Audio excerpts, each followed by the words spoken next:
10 సంవత్సరాలుగా ఒక ఆత్మ శరీరంలో ఉంటుంది అంటే నమ్ముతారా? ఖచ్చితంగా నమ్మాలి. ఎందుకంటే ఇది నిజంగా జరిగిన ఒక సంఘటన కనుక. ఆ విషయం ఏంటో తెలుసుకోబోయే ముందు మన ఛానల్‌ని ఎవరైనా మొదటిసారి చూస్తున్నట్లయితే తప్పకుండా సబ్స్క్రైబ్ చేసుకొని మీ సపోర్ట్‌ని అందించండి.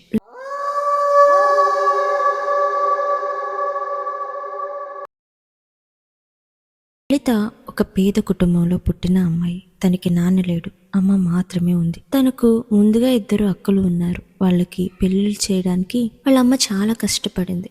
చాలా అప్పులు చేసింది. వాటిని తీర్చడానికి ప్రతిరోజు పనికి వెళ్లాల్సి వస్తుంది. అయితే తన తల్లి కష్టాలు చూసిన లలిత ఎలా అయినా బాగా చదివి ఒక మంచి జాబ్ తెచ్చుకొని తన అమ్మను సంతోషంగా చూసుకోవాలన్నదే లక్ష్యంగా పెట్టుకుంది. అదే విధంగా మంచి ర్యాంక్ తెచ్చుకొని సిటీలో ఫ్రీ సీట్ కొట్టేసింది.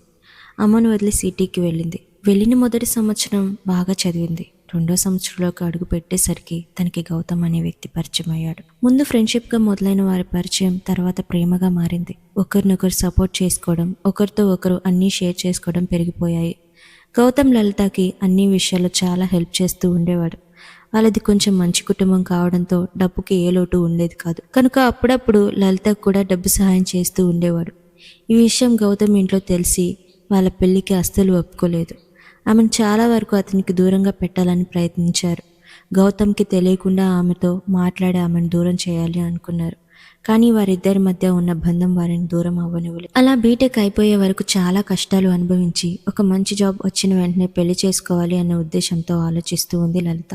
ఇలా కొంతకాలం గడుస్తూ ఉండగానే ఒకరోజు తన రూమ్లో పడుకొని ఉండగా తన చెవిలో ఎవరో మాట్లాడుతున్నట్లు అనిపించింది. సడన్లీ కళ్ళు తెరిచి చూస్తే అక్కడ ఎవరూ లేరు.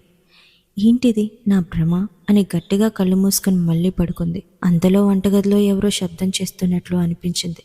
వెంటనే లేచి అలా వంటగది వైపు వెళ్ళి చూసినప్పుడు అక్కడ ఎవ్వరూ కనిపించలేదు. తను చాలా భయపడిపోయింది. అడుగులో అడుగు వేస్తూ వెనక్కి నడిచేసరికి ఒక నల్లటి ఆకారం తన వైపు వస్తున్నట్లు తనకు అనిపించింది. కళ్ళు పెద్దవి చేసేసరికి ఒక నల్ల పిల్లి ఆమెపై ఎటు నుండో వచ్చి దూకింది. అది సడన్గా దూకడంతో ఆమె భయపడి పెద్దగా వచ్చింది. కళ్ళు తెరిచి చూస్తే ఆ పిల్లి కిటికీ నుండి బయటకు వెళ్ళిపోయింది. ఇక అదే భయంతో నడుచుకుంటూ వెళ్ళి గదిలో పడుకొని గట్టిగా దుప్పటి కప్పుకొని నిద్రపోయింది. మరుసటి రోజు నార్మల్గా ఆఫీస్కి వెళ్ళడానికి లేచిన లలితకి అంతా మామూలుగానే అనిపించింది. నైట్ జరిగిందేంటి, నా భ్రమ లేక నా కళ అని దాని గురించి ఎక్కువగా పట్టించుకోకుండా యథావిధిగా ఆఫీస్కి వెళ్ళింది. అయితే చదువుకునే సమయంలో అమ్మను బాగా చూసుకోవాలి, అమ్మకు ఉన్న అప్పులు తీర్చాలి అనుకుంది. కానీ జాబ్ చేసేటప్పుడు తెలియలేదు ఇక్కడ సిటీలో బ్రతకడానికి తన సొంత ఖర్చులకి ఆ డబ్బులు చాలువు అని. ఇక అలా ఉండగానే అతి కష్టం మీద ఇద్దరు వాళ్ళ ప్రేమ విషయం ఇంట్లో చెప్పి ఒప్పించడానికి ప్రయత్నిస్తూనే ఉన్నాడు. లలిత వాళ్ళ అమ్మ చాలా త్వరగానే ఒప్పుకుంది. కానీ గౌతమ్ వాళ్ళ అమ్మ నాన్న ఒప్పుకోలేదు. ఆ అమ్మాయి కులం వేరు, తన అంతస్తు వేరు. వాటన్నింటినీ పట్టించుకోకుండా పెళ్లిలా చేయమంటామని చాలా బాధ పెట్టారు. వాళ్ళ ఒత్తిడిలోనే చాలా రోజులు గడిచిపోయాయి. ఇద్దరు జీవితాలు అలానే ఉండిపోయాయి. ఎంత చెప్పినా గౌతమ్ వేరే పెళ్లి చేసుకోవట్లేదు. మరి ఇద్దరి మధ్య కూడా పెళ్లి జరగడం లేదు. ఇలా గడుస్తూ ఉండగానే మరోవైపు తనకి రోజు రాత్రి చెవిలో తన పేరుతో ఎవరో పిలుస్తున్నట్లు, లేచి చూస్తే ఎవరూ లేకుండా ఉండడం, సడన్ గా తనపై ఎవరో కూర్చొని తనకి ఊపిరాడకుండా చేస్తున్నట్లు ఉండడం, ఇలా విచిత్రమైన అనుభూతులు ఎదురవుతూ ఉన్నాయి. కానీ లలిత వాటిని ఎవరికీ చెప్పడం లేదు.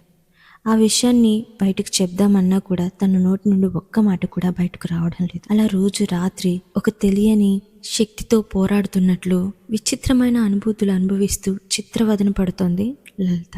ఇలా కాలం గడుస్తూ ఉండగానే సడన్గా ఒకరోజు ఆఫీస్లో ఉన్నప్పుడు గౌతమ్కి యాక్సిడెంట్ అయ్యిందని కాల్ వచ్చింది. ఒక్క క్షణం కూడా ఆలోచించకుండా పరిగెడుతూ బయటకు వెళ్ళి హాస్పిటల్కి వెళ్ళిపోయింది. ఒక హాస్పిటల్లో అందరూ చాలా కంగారుగా అటు ఇటు తిరుగుతూ ఉన్నారు. గౌతమ్ మాత్రం స్పృహలో లేడు. అతనికి ఏం జరిగింది, ఏమైంది అన్న సంగతి ఎవరు చెప్పట్లేదు. తనకు చాలా బాధగా అనిపించింది. ఏడుపు వస్తుంది. ఇక కంట్రోల్ తప్పి ఏడవడం స్టార్ట్ చేసింది లలిత. చిన్నగా మొదలైన ఆమె ఏడుపు ఒక్కసారిగా హాస్పిటల్ మొత్తం కంపించిపోయేంత ఘోరమైన అరుపుల్లా మారిపోయింది. దీనిని ఊహించని వాళ్ళు ఆమె అరుపులకు చాలా భయపడిపోయారు. వెంటనే గౌతమ్ వాళ్ళ తమ్ముడు వచ్చి, అన్నయ్య బానే ఉన్నాడు, మీరేం కంగారు పడకండి అని చెప్పాడు. ఒక్కసారిగా లలిత ఏడుపు ఆపేసింది. వాడికి ఎలా బాగుంటుంది, ఎందుకు బాగుంటాడు, చనిపోలేదా అని అడిగింది. అందరికీ విచిత్రంగా అనిపించింది. ఇప్పటి వరకు అంతలా ఏడ్చి సడన్గా ఇలా ప్రవర్తిస్తుంది ఏంటి అని ఒకరి ముఖాలు ఒకరు చూసుకుంటూ ఉన్నారు. అంతలోపే రూమ్ నుండి బయటకు డాక్టర్ వచ్చాడు. లలిత అతన్ని చూసి పరిగెడుతూ డాక్టర్ దగ్గరికి వెళ్ళి, నా గౌతమ్కి ఏమైంది, త్వరగా చెప్పండి డాక్టర్ అని ఏడుస్తూ మళ్ళీ అడగడం మొదలుపెట్టింది. ఇదంతా చూస్తున్న వాళ్ళందరికీ చాలా అంటే చాలా విచిత్రంగా ఉంది. కొద్దిసేపు ఏడుస్తుంది, కొద్దిసేపు వాడికి ఏం కాలేదా అన్నట్టు మాట్లాడుతుంది. ఇప్పుడు మళ్ళీ ఇలా మాట్లాడుతుంది. ఏంటి అని షాక్ అయ్యారు. ఇక డాక్టర్ అతనికి ఏం కాలేదు, అంతా బాగానే ఉంది అని చెప్పారు. వెంటనే లలిత నేను వెళ్ళి చూడాలి అని గోల పెట్టడం స్టార్ట్ చేసింది. ఇక వాళ్ళ ఫ్యామిలీలో కూడా ఎవరిని ఎలో చేయని డాక్టర్స్ ఆమె అంతగా ప్రాధేయపడడం చూసి 5 minutes మాత్రమే చూసి రండని లోపలికి పంపించారు. లోపలికి వెళ్ళిన లలిత అతని వైపు అదే విధంగా చూస్తూ ఉంది. అయితే 5 నిమిషాలు కాస్త 10 నిమిషాలు అయ్యింది. ఇంకా ఆమె బయటకు రాలేదు. ఆ అమ్మాయి ఎందుకు ఇంకా బయటకు రావట్లేదు, ఒకసారి చూసిరా అని గౌతమ్ వాళ్ళ నాన్న తన తమ్ముడిని పంపించాడు. లోపలికి వెళ్ళి చూసినప్పుడు గౌతమ్ ఊపిరాడకుండా ఇబ్బంది పడుతున్నట్లుగా అతనికి కనిపించింది. అలా పక్కకు చూస్తే లలిత అతని గొంతు గట్టిగా పట్టుకుని అతనికి ఊపిరాడకుండా చేయడానికి ప్రయత్నిస్తుంది. ఇక వెంటనే అతను పెద్దగా అన్నయ్య అంటూ ఏడుస్తూ వెళ్ళి లలితను ఆవేశంగా వెనక్కి నెట్టేశాడు. ఏం చేస్తున్నావు, పిచ్చి పట్టిందా అని తన అన్నయ్యను సరిచేస్తూ ఉన్నాడు. ఆలోపుగా అక్కడికి డాక్టర్స్ వచ్చేశారు. ఏం జరుగుతుంది అని వాళ్ళు అడిగేలోపు ఎలాగైనా నా గౌతమ్ని బ్రతికించండి డాక్టర్స్ అని మళ్ళీ ఆమె మాటలు మార్చేసింది. ఒక్కసారిగా అక్కడ ఏం జరుగుతుందో గౌతమ్ తమ్ముడికి అస్సలు అర్థం కాలేదు. డాక్టర్ మీరు అన్నిని జాగ్రత్తగా చూసుకోండి అని చెప్పి కోపంగా లలిత దగ్గరకు వెళ్ళి ఆమె చేయి పట్టుకొని ఆవేశంగా బయటకు లాక్కుని వెళ్తూ ఉన్నాడు. ఇక బయటే ఉన్న గౌతమ్ అమ్మ నాన్న కూడా ఆ విషయాన్ని చూసి ఏం జరిగింది అని అడిగారు. వాళ్లకు సమాధానం చెప్పకుండానే ఆమెను ఈడ్చుకుంటూ ఆ హాస్పిటల్ గ్రౌండ్ ఫ్లోర్కి తీసుకుని వెళ్ళాడు. ఒకవైపు లలిత నన్ను వదలరా, ఏం చేస్తున్నావు అని తిడుతూనే ఉంది. ఇక అలా గ్రౌండ్ ఫ్లోర్కి వెళ్ళిన తర్వాత ఆమెను విసురుగా వెనక్కి నెట్టేసి నీకేమైనా పిచ్చి పట్టిందా, ఎందుకు ఇలా చేస్తున్నావు, ఎందుకు ఇలా మా అన్నయ్యను హింసిస్తున్నావు, చావు బ్రతుకులో ఉన్నవాడిని ఎందుకు చంపేయాలని చూస్తున్నావు, అసలు ఎవరు నువ్వు అని అడిగాడు.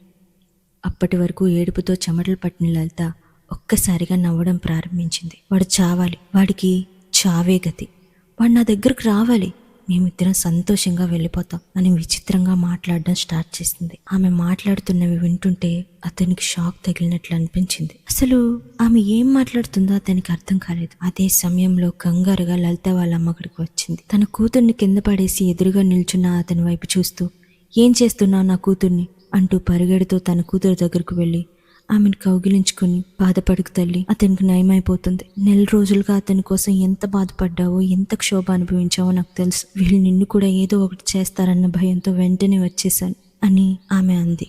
వెంటనే లలిత అవునమ్మా, నువ్వు చెప్పింది నిజమే, నువ్వు రాకపోతే నా పరిస్థితి ఏమయ్యేదు అని ఏడుస్తూ మాట్లాడింది. ఆమె నటన చూసి అతనికి ఫ్యూజులు ఎగిరిపోయాయి. ఏంటి తను ఇంతలా నటిస్తుంది అని తన మనసులో అనుకుంటూ ఉన్నాడు. ఇక ఇప్పుడుతో ఈ పార్ట్ ముగిసిపోయింది. అయితే కథ ఇంకా ముగియలేదు. తను ఎందుకు ఇలా చేస్తుంది, ఏమైంది అన్న సంగతులన్నీ నెక్స్ట్ పార్ట్లో మీకు అర్థమవుతాయి. ఖచ్చితంగా మన ఛానల్ సబ్స్క్రైబ్ చేసుకొని నెక్స్ట్ పార్ట్ కోసం వెయిట్ చేయండి. వీడియో నచ్చితే లైక్ చేసి షేర్ చేయండి.